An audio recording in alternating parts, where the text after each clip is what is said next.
Bom, precisamos falar sobre o evento Anime Made by Bilibili. Quem lembra aqui do episódio 23 do Animação, onde eu e o Sabe comentamos, né, da gigante Bilibili, hoje uma das maiores empresas de produção, de produção e distribuição de conteúdo da China, tinha planos de lançar 33 produções animadas para 2021, né, entre filmes e séries. Quem lembra? Pois é, eles cumpriram essa promessa, tá? E em 2021, eles anunciaram 50 produções animadas para 2022. E agora, pensando já em 2023, eles acabaram de anunciar 49 produções.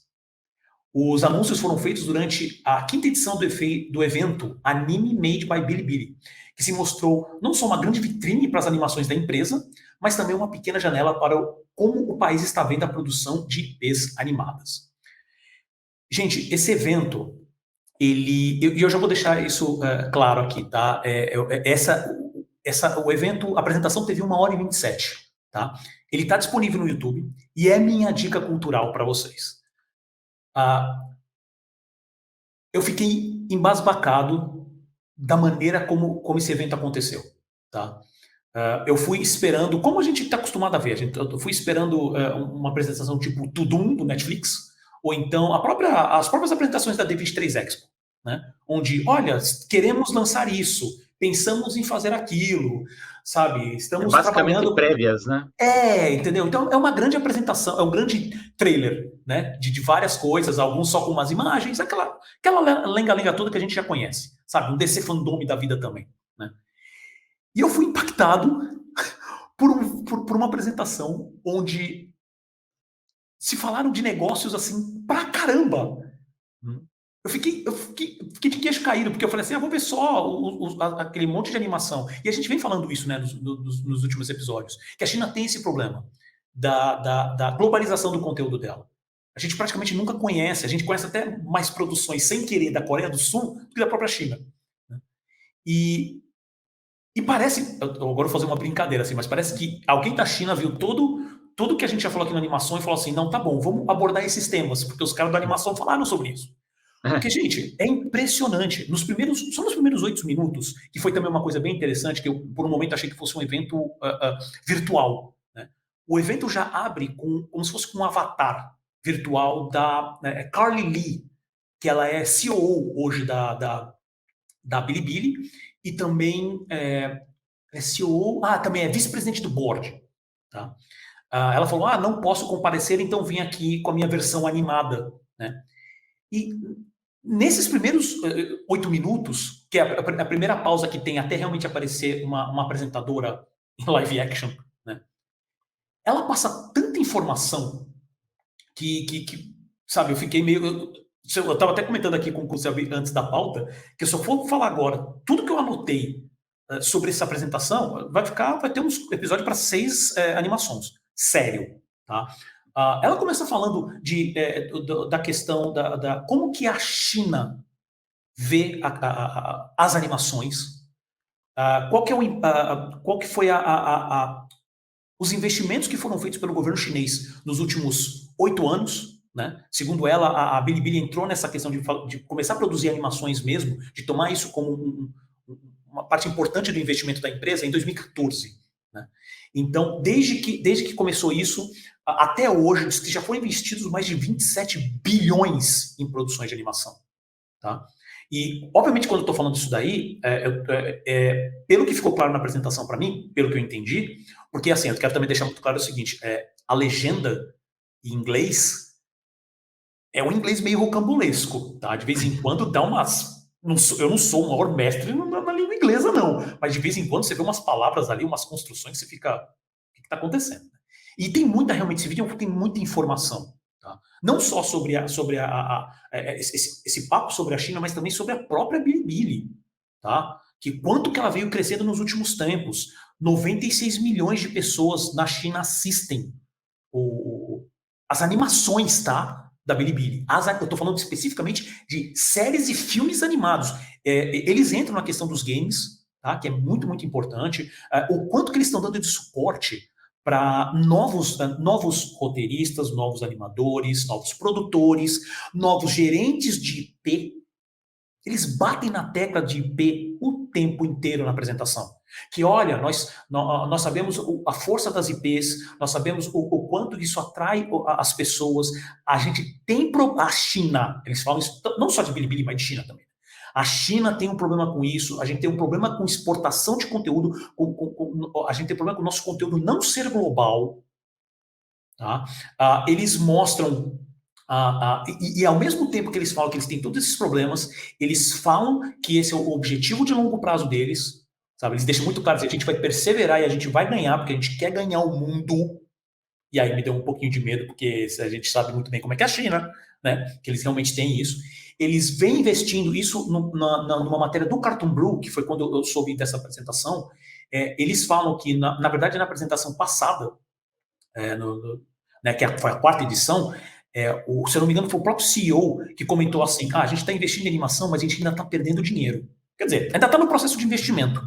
Mas eles apresentam números tão absurdos. Eu vou, no meio daqui do papo, eu vou falar alguns números, mas assim, é um crescimento muito forte. Tá? Por exemplo, eles dão, essa é uma informação que eu achei muito interessante. Eles falam assim, em 2021, quando eles publicavam, né, uma animação na plataforma deles, porque eles são hoje um grande serviço de streaming. Só que a gente já falou sobre China aqui, né? De como que os serviços da China funcionam, né? Tanto que, usando o senhor Elon Musk, o baby boss da vida real, né, como exemplo, ele vem falando muito nos últimos tempos, tirando a parte que ele só faz cagada de negócio, ele de vez em quando ele fala também que ele quer ter o tal do X, o grande aplicativo de tudo. Que nada mais é que ter o tal do WeChat, onde em vez de você ter que é um aplicativo chinês, onde você faz tudo ali dentro. Você tem o aplicativo de redes sociais, de comunicação, de transferência de dinheiro, né, de banco, de compra, seja tipo do iFood ou de compras em supermercado, farmácia. É o aplicativo de tudo. Né? O Ocidente está querendo fazer isso já faz alguns anos e não chega nem perto desse cheiro. Tá? E ele fica voltando nisso o tempo inteiro. Eu não sei porque que eu mencionei o Elon Musk, então eu vou seguir em frente. Ele vai comprar uma animação? Aí ele compra e manda a gente embora. Então, não. Não, pior que assim, como é que é? Se depender dele, ele compra a gente, manda a gente embora, depois ele lembra, puta, peraí, quem vai apresentar? Chama os caras de volta. Né? Porque é um gênio dos negócios, sabe? Como é que é? Uma pessoa como essa numa empresa tradicional, trabalhando, como é que fala? Como analista, tal, já teria sido demitido por incompetência. Tá? Mas então, por que eu estou falando isso? Porque a Bilibili também, comparado com o WeChat, ele é como se fosse hoje é uma plataforma de streaming, tá? Também. Só que assim, ele também envolve muita questão de redes sociais. Então também é um streaming de tudo. Né? A gente vai até falar sobre Disney e sobre Shoppable Content, que é o próximo conteúdo, mas que é isso, querendo transformar em vez de ter um aplicativo para cada função, conseguir entregar vários tipos de serviço num lugar só, num app só. Tá? E o app de streaming da Bilibili é isso, você tem diversas interações de redes sociais, você consegue acessar pela web e tudo mais. E nesse processo, lá na apresentação, a pessoa fala, essa eu não lembro se foi a CEO ou se foi a segunda apresentadora, mas ela fala assim, em 2021, uma animação demorava em torno de 3 meses para alcançar 10 milhões de views. Passou um ano, 2022, essa média caiu para 41 dias.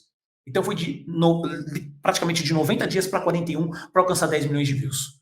O público tem crescido, o público feminino tem crescido. Eles têm feito, mostram isso na apresentação, conteúdos específicos para o público feminino. Não vou entrar no mérito se é aquele velho papo de desenho de menina e desenho de menino. Mas assim, eles estão produzindo animações de tudo quanto é gênero. Eles batem na tecla, olha, nós estamos fazendo animações que são dramas de época, dramas do tempo atual, estamos fazendo animação de fantasia de época, fantasia atual, estamos fazendo animação de ficção científica, estamos fazendo animações de terror, variada, né? Estão fazendo animação de tudo. Né? Que a gente, enquanto isso, né, se contrasta com certas declarações de certos CEOs de certas empresas que têm o rato como símbolo, desculpa, camundongo, né? E que fala que assim, não, os adultos eles veem animação com os filhos, depois eles se cansam e querem ver alguma coisa que não é animação. Parabéns, né? Pô, podia ser pior, né? Você podia ser CEO de uma empresa que faz animação, né? Como core, que tem o core na empresa isso, né? Mas tudo bem. Né? Então, menciona-se vários tipos de produções que eles estão fazendo. A qualidade das animações, rapaz, melhorou pra caramba. E outra coisa importante também, muitos estilos variados. Tá? Então temos o 2D, assim, quando eu falo 2D agora, eu tô falando 2D digital, né? Então, temos o 2D digital, temos o 3D, temos animações que lembram mais animações mais infantis, que também é o 2D digital, né? Mas assim, eles estão começando, algumas coisas com referência a estilo também visual, estão começando a se separar um pouco do anime. Obviamente, eu estou falando isso da gente, assim, que eu, o Selby, que são pessoas que a gente para olhar a animação o tempo inteiro, a gente consegue notar um pouco algumas coisas assim. Mas, assim, obviamente, tem muitos casos ali que se você pegar uma pessoa que não conhece, não está acostumada, vai olhar e falar, isso aqui é anime, é animação japonesa. Né? E ela menciona, tipo, séries de muito sucesso, tipo, terceira temporada de uma série, que essa eu realmente achei bem bonita, chamada Fairies Album, e a quarta temporada de uma série chamada Aoto, que tem até game, tem quadrinho, e obviamente tudo isso que eu tô falando só de animação, vocês podem pensar que a gente tá falando tudo de um grande ecossistema, tá? Quando eu falo animação, os caras já estão pensando em quadrinho, já estão pensando em toda a parte de trilha sonora, filmes posteriores, parte de licenciamento gigantesca. Eles falam que hoje estão com 300 projetos de animação, que já estão fazendo não sei quanto, se não me engano, acho que mais de 200 milhões de dólares hoje, só com a parte de licenciamento, que ainda é pequeno para o tamanho da empresa, se você parar para analisar, é uma parte pequena, só que está crescendo. Tá? E licenciamento para eles é tudo, vai desde produtos, né, brinquedos, itens de compra, né, normais, para experiências. Então, vamos fazer, como eles falaram aqui, deram um exemplo de escape room. Então, teve uma série animada que teve sucesso, vamos fazer, vamos montar como se fosse uma parte aqui como se fosse, por exemplo, quando tem, né, no Brasil, em shoppings, né, que você tem as experiências. Né? Então, vamos montar como se fosse, como é que é? O café lá do Friends, esqueci lá, o Central Park, né, do Friends. Só que o negócio que eles mostram no vídeo, umas coisas um pouco maior do que uma experiência no shopping, tá? Então, tudo para isso para eles importantes. E essas duas séries que eu mencionei especificamente, ela menciona como grande sucesso porque eles atingiram os 10 milhões de views, que eu falei que a média caiu para 41 dias. Essas duas séries atingiram 10 milhões de views em 2 dias. Tá? Então, assim, o que eu fiquei... Eu vou já meio que dar uma amarrada para já passar para o Selby comentar, mas assim, eu fiquei impressionado como essa apresentação, ela eu não sei se eu estou parecendo tão empolgado ou não, mas assim, eu fiquei impressionado. Assim, eu fiquei impressionado porque eu estava realmente esperando só um grande trailer, né? Que eu acabei de comentar. Só algumas. Olha, estamos fazendo essas animações, a gente pensa nesse público. Eu fui inundado por números, por uma empresa que diz, obviamente, estou partindo tudo, estou levando tudo baseado no que ela está me passando. Então, a gente sabe disso. E não é porque é só empresa chinesa, não. Quando a Disney fala as coisas também, a gente vai com todo cuidado, porque eles caras estão querendo vender o peixe deles, né? Mas, Warner, assim, então, né, a gente já nem quer mais comentar, porque cada semana... Aliás, o Cartoon Brew criou até uma cronologia, né? Porque toda semana muda. É verdade, é verdade. Não, e foi um dos pontos também de discussão, né? Que a gente acabou caindo da pauta, mas era justamente falar da apresentação do próprio Zaslav, que teve a apresentação para os investidores, que foi um caos, né? Porque não bateram os números, né? Tudo bem, quem sabe a gente fale isso em algum outro momento, né? Mas eu já quero amarrar isso e falar para o Selby, porque eu fiquei impressionado com todo esse não só... era uma apresentação hiper focada e falando assim, gente, animação é importante. Não estou falando de filme live action, não estou falando... não, estamos falando tudo que a gente está dedicando para animação. Tanto que eles deixam até claro, eles falam assim, olha, a gente sabe, mesmo com esses números, ela apresenta um monte de números falando super bem, tal, mas fala assim, esses números ainda não chegam perto dos doramas, que a gente conhece hoje como os doramas, que são os live action, são as novelinhas, né, novelas asiáticas, eles não chegam perto, tá, ainda. Então, só para vocês imaginarem o tamanho. E ainda assim, falaram, vamos investir em novos diretores, A gente está investindo em treinamento, a gente está investindo em popular também o conteúdo das redes sociais deles. Né? Pegando pessoas que ficam subindo, fazendo animações e subindo para a rede social, tipo, que seria para a gente um Instagram ou para um TikTok da vida, e fala assim, eles estão pegando, juntando essas pessoas e falam assim, vamos fazer um collab. O que vocês precisam? Será que tem alguma marca interessante que a gente pode investir? Sabe? A apresentação contou com diretor, com criadores que está lançando novas animações, só que os caras são ilustradores, explicando qual é o processo. E o cara não veio lá para falar de, olha, porque esse foi uma coisa da minha infância, que eu achei legal criar esse personagem. O cara já chegou, um deles lá já chegou falando não, porque eu criei esse personagem porque a gente sabe a força das IPs. A gente na China não tem IPs para isso. Mencionaram Estúdio Ghibli como referência de como se criar histórias cativantes, sabe? Impressionante. E assim, agora eu realmente vou encerrar para passar para o Selby, mas além de tudo isso que eu falei, eles falaram de uma coisa que essa eu fiquei realmente impressionado. Eu não sei se eles, pelo que eu entendi da legenda, não ficou claro se eles já lançaram ou vão lançar. Mas diz que tem ou vai ter uma feature na plataforma deles, chamada, que obviamente a gente está falando, como eu já falei aqui, um inglês meio rocambolesco, tá, na tradução. Mas eles falam assim, que o nome é Let me check the walkthrough first. Deixa eu verificar o tutorial antes. Seria uma tradução mais ou menos assim. Mas basicamente essa funcionalidade na plataforma, ela fala o seguinte, olha, eu quero escolher, para esse desenho que eu estou vendo, para esse personagem específico, em vez de ter, vou dar um exemplo aqui, em vez de ter o Mauro Ramos dublando esse personagem, eu quero colocar esse personagem na voz do Guilherme Briggs. Ali, tipo, como você muda o áudio, você muda o dublador para aquele personagem. E não só isso. Você ainda, por exemplo, se você tem alguém que gosta de dublagem, mas ainda não é dublador profissional, mas também gosta de subir os seus trabalhos de dublagem, né, os anime dubs, né, os animation dubs, e subir para a plataforma, você também pode, se a pessoa dublar para aquele personagem, a pessoa pode chegar lá e escolher e colocar a voz daquele personagem da animação que você está vendo. Eu fiquei...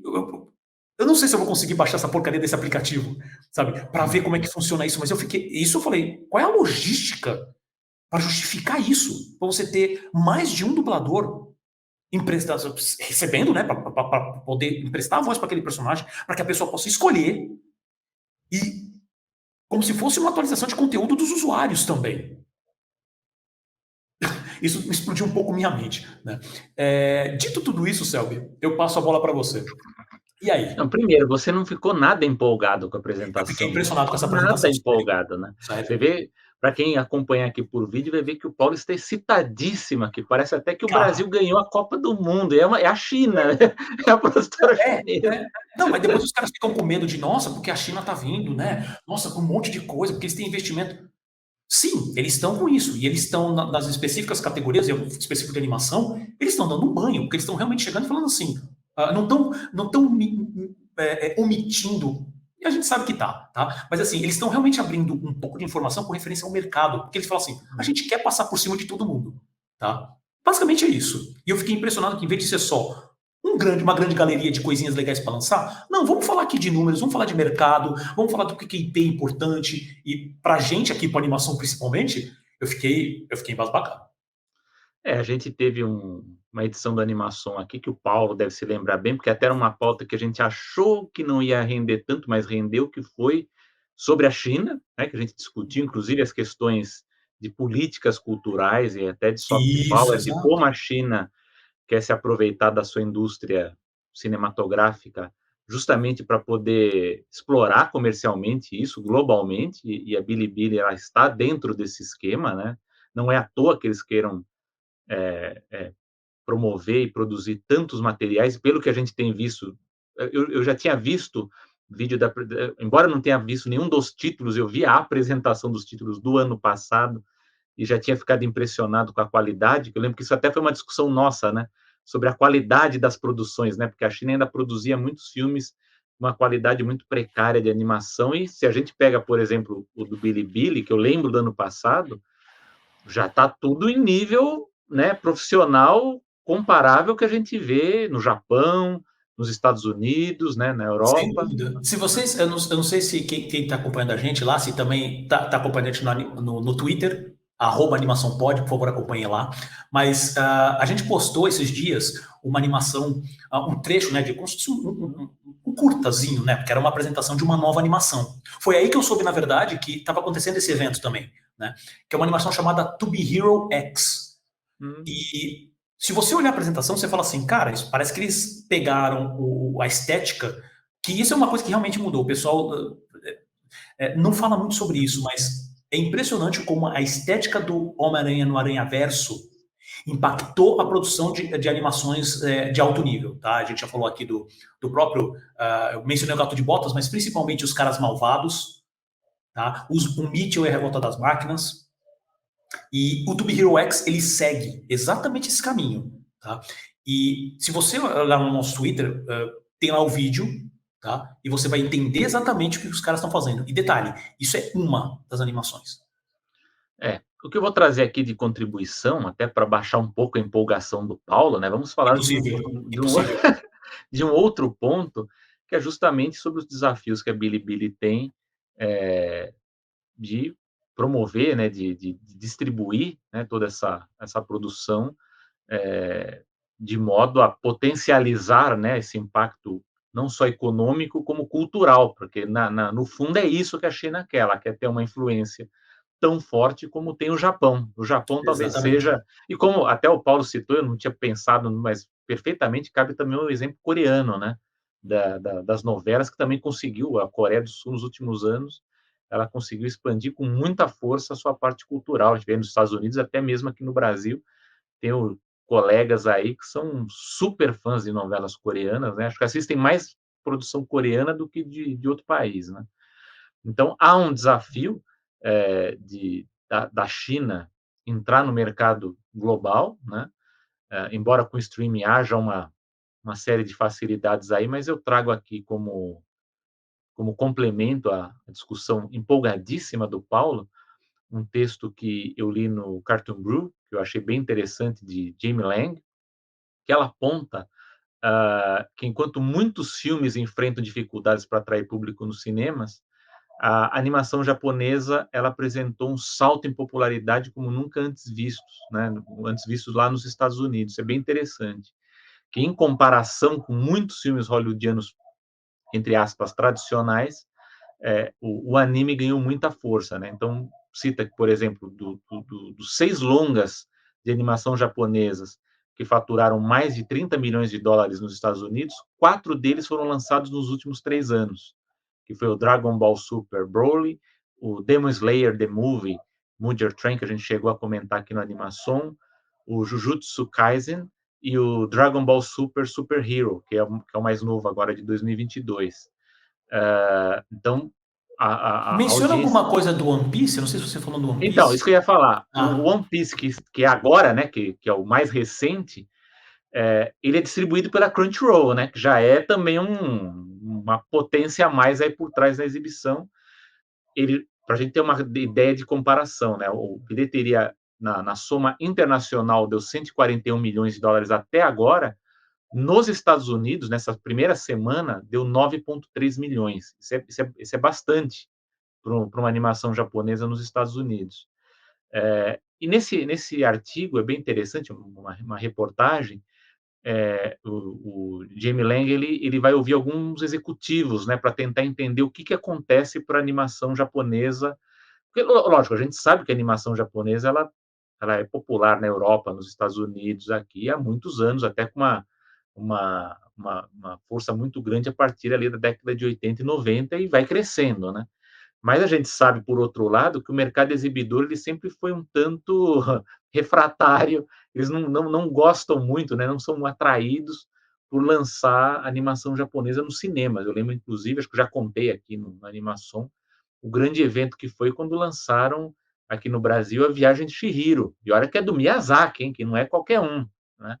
Eu lembro o grande esforço que foi para convidar jornalistas, não tinha ainda influenciadores, né, digitais como tem hoje, então na época se chamou muitos críticos, muitos jornalistas para mostrar a qualidade da animação japonesa no lançamento de cinema, que até então era povoada majoritariamente por animações hollywoodianas, né, e algumas vezes da Europa que a gente via por aqui. caso do Asterix, por exemplo. E aí, então, esses executivos, eles tentam listar, né, eles comentam algumas dessas características.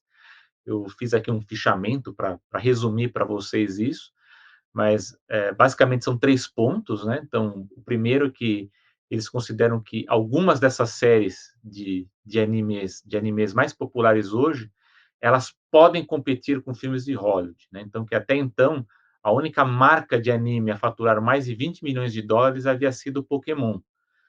Com filmes chegando a esse patamar de 30 milhões, eles já são considerados produções que podem lutar de pau a pau ali, né, no mesmo nível com outras produções de Hollywood. Então, não é mais não pode ser visto como um produto mesmo. Já não podia, mas a gente está falando aqui da visão que tem o mercado exibidor. E o segundo ponto é justamente esse, que os executivos comentam que o mercado exibidor ele ainda não dá o devido crédito à animação japonesa.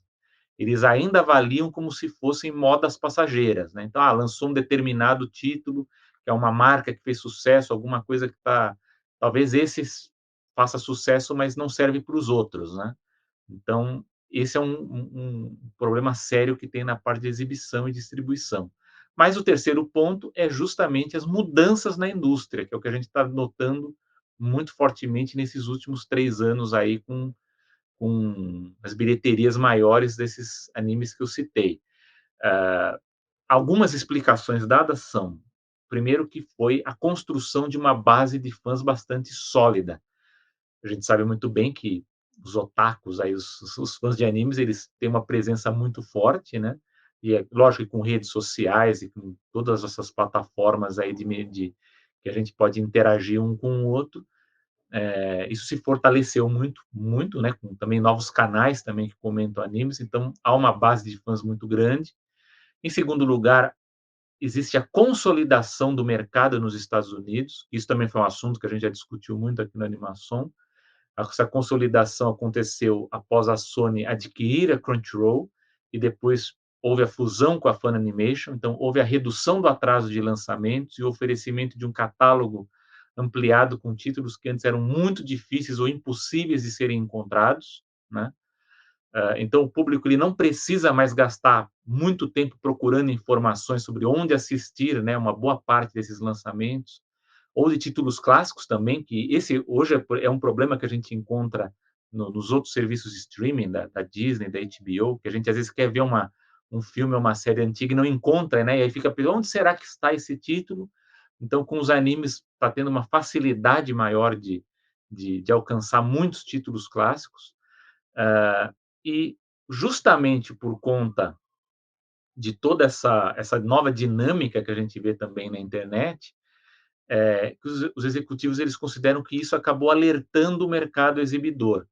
Então, era aquela coisa que não tinha saída, né? Então, os cinemas eles não exibiam os animes, pois o conteúdo não tinha dados suficientes para comprovar se teria um público ou não nos Estados Unidos. Então, como você vai provar isso se você não exibe, né? Então, fica aquela Exatamente. coisa, você não exibe os filmes, você não tem esses dados, você não tem como exibir outros, né? Então, o que os diretores, né, os executivos dizem hoje é que com o streaming, as pessoas elas tiveram acesso direto aos animes e finalmente a gente tem os dados, né? Esses dados de audiência eles podem ser coletados, provando uma demanda do público por animação japonesa. E isso acabou derrubando alguns, né, não todos, mas alguns preconceitos culturais do mercado. Então, o segredo disso, né, pelo menos a explicação que se tem agora, e que talvez possa servir para a Bilibili, né, nessa corrida que ela tem para atingir um mercado global e ter um impacto mais forte, como a gente vê com a animação japonesa, falam que o segredo tem sido a acessibilidade ao conteúdo. Então, um dos exemplos que eles dão é que os distribuidores e exibidores começaram a promover eventos especiais para os otakus, que muitas vezes é visto até como, entre aspas, conteúdo alternativo pelos cinemas. Mas isso é muito interessante, é muito importante ter esse tipo de evento. Isso é conhecido como tear screening, né? Que os filmes eles são exibidos num curto período de tempo, porém com maior impacto, né? Então, esses filmes eles são exibidos de forma a maximizar e concentrar a audiência, né, concentrar esse público em algumas horas e dias, né, que acabam funcionando bem para os exibidores. Quer dizer, você tem semanas que são mais fracas, né, e aí você pode fazer um evento no cinema, né, como foi esse, por exemplo, que eu citei da Viagem de Chihiro, mas isso não é uma novidade em si, a própria Disney chegou a fazer nos anos 90, ela fazia grandes eventos nos lançamentos, lógico que ela, como tem volume, ela na época, ela era basicamente o único player ali lançando animações, ela já tinha por si só um mercado muito forte para si, mas esse tier screening, ele já era conhecido antes, mas isso tem sido uma estratégia muito importante para a animação japonesa. Então fala que o primeiro evento desse tipo, né, com anime nos Estados Unidos, ocorreu com a animação Promare, em 2019, com fãs do estúdio Trigger e do diretor Hiroyuki Imaishi, né? Então trata-se de um comportamento com origem no passado, né, quando um anime no cinema ficava pouquíssimo tempo em exibição e os fãs corriam para assistir nos primeiros dias. Então esses eventos que ainda hoje ocorrem, né, que o mercado exibidor tenta fazer com as distribuidoras, acaba sendo um traço cultural do que existia antigamente. Então, quando a gente sabia que ia ter um lançamento independente, né, ou de fora, que a gente sabe que é muito difícil que ele fique muitas semanas em cartaz, a gente vai correndo assistindo os primeiros dias, porque não sabe nem se vai ficar uma semana em cartaz. Pode ser até que fique só uns dias, fique só o final de semana e saia, né? É o mesmo Então, conceito que a Netflix faz, né? né? Eu vou lançar aqui, se você não assistir nos próximos 24 horas, não vai É. renovar. Então, que acabou sendo, isso que eu ia falar, acabou sendo uma estratégia adotada por toda a Hollywood, né? Por todos os estúdios, de você ter, não só no cinema quanto no streaming, uma medição, né, de sucesso, né, por conta da audiência que você tem nos primeiros dias, né? Mas, aqui, resumindo a questão, isso acabou tendo para a animação japonesa um efeito positivo, porque pelo menos agora para o mercado exibidor de cinemas, acabou sendo um mercado que pode ser explorado agora, né? A gente vê tendo essa dificuldade de os filmes não estão atraindo mais as pessoas para os cinemas, né? E eles estão vendo que os fãs, né? Justamente o fã, né? Esse ser que a gente adora odiar, né? Os fãs eles vão ao cinema, né? Como a gente vê com Marvel, com DC, com Star Wars e tal, e a animação japonesa tem esse poder. E lógico que há também uma intenção de que as grandes marcas, que até então Pokémon talvez seja a marca mais conhecida, mais popular ali no Japão do ponto de vista de exibição, mas eles querem que essas grandes marcas mais conhecidas ajudem a promover os títulos menores, né, as produções independentes, para ver o que se dá resultado isso. Mas esse é um grande desafio para a Bilibili, que é justamente tornar acessível esse conteúdo para um público maior, que é aquela coisa, né? Você tentar engajar, né? Você criar uma base de fãs. Para mim, eu acho que talvez o fundo, né? A base disso aqui que eu estou falando, que eu sinto que os executivos dão muito crédito, é essa criação de uma base de fãs, né? Então, precisa ver se a Bilibili ela tem esse poder, porque pelo menos pelo que a gente vê nas apresentações, qualidade eles já têm, né, uma estrutura de produção também. Agora é como que eles vão lidar com esse problema, né, essa coisa complexa que é distribuição e exibição internacional. Você, Paulo. É o pulo do gato mesmo. Eles deixam É, isso claro, eles batem nessa tecla várias vezes na apresentação. A gente ainda tem problema com expandir o nosso conteúdo para o resto do mundo. E eles mencionam isso, na apresentação mesmo eles falam, a gente tem, hoje são 24 títulos que estão espalhados em várias plataformas pelo mundo. Eu olhei ali e não vi nenhuma que eu reconhecia. Né? Então, obviamente, eles têm também um problema de como trabalhar melhor essas marcas fora. provavelmente são distribuições locais, né? Eles Plataformas não de lá mesmo, mencionam, né? exato, eles não mencionam, eles falam pelo mundo. Então pode ser Europa, mas também pode ser ali Japão, né, É o mercado países asiático asiáticos, mesmo, né? né? Exatamente. Né? Então pode ser isso também. Só que assim, eles, como você mesmo falou e eu vi na apresentação, é um negócio impressionante, assim, a qualidade das animações tem melhorado pra caramba. Assim, é um negócio muito descarado. Eles têm esse próprio do To Be Hero X que eu falei, Ele tem um visual que puxa um pouco para, como eu falei, né, usa o Homem-Aranha no Aranhaverso como referência. Você tem, dependendo de alguns momentos lá, você nota um piquezinho meio, como é que fala? Meio Arcane, sabe? Então, assim, eles estão atacando, eles estão realmente estão investindo cada vez mais porque eles querem sair da China e tomar o resto. Lá eles já estão crescendo muito, né? E, assim, tem muita mais coisa que dá para falar sobre essa apresentação. Só uma pergunta, Pode falar, pode no que falar. você viu da apresentação, Uhum. eles chegam a citar alguma questão de parceria com alguma empresa americana ou não? Eles falam de parcerias com empresas, mas assim, eles mencionam isso mais com referência a como trabalhar as marcas dentro do país. Tá? Tá. E também eles falam com parcerias com outros países. Só que eles mencionam, por exemplo, Coreia e Japão. Coreia do Sul, né? Coreia do Sul e Japão. Sim. Né? Porque, obviamente, que muito desse conhecimento, e eu acredito que muito da mão de obra que eles têm hoje também, vem desses dois países.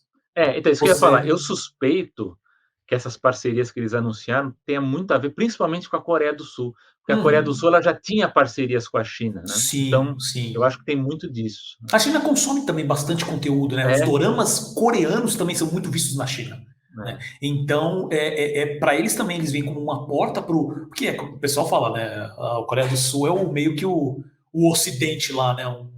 Como é que eles. Esqueci o termo agora. Mas eles falam como se fosse um hub ali, né? Pode ser uma perna para sair, principalmente agora com a força que o conteúdo coreano tem saído mesmo, tem ganhado o mundo.